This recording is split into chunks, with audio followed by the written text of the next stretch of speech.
Центр современного искусства «Марс» полностью меняет концепцию своей работы, переходя в сферу активно развивающегося медиа-арта. Первый проект обновленного центра Life Zone — это термин, которым пользуются астрономы для обозначения области в космосе, наиболее пригодной для жизни. Художники и участники проекта размышляют о теориях зарождения Вселенной и призывают зрителя к активному участию.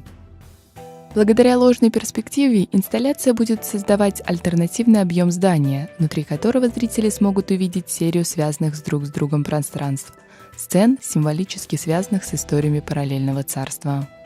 8 залов двухэтажного пространства «Марс» заполняет произведения медиа-арта, созданные Александром Лицаусом и другими деятелями современной культуры. Интерактивный медиа-лабиринт Life Zone построен по принципу домино, где изменение одного элемента влечет за собой цепную реакцию. Пространство 108 тысяч квантов света, именно столько частиц задействовано в этой инсталляции.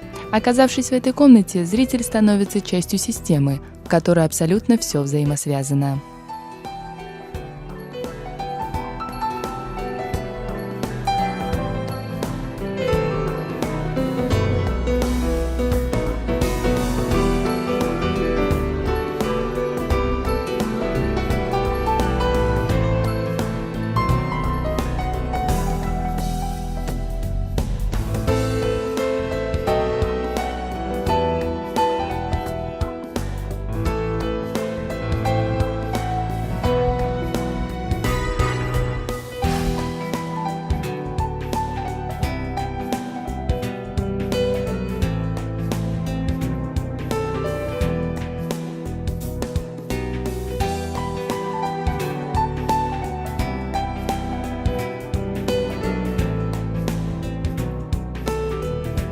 С вами были Арзу Халилова и Екатерина Немкова.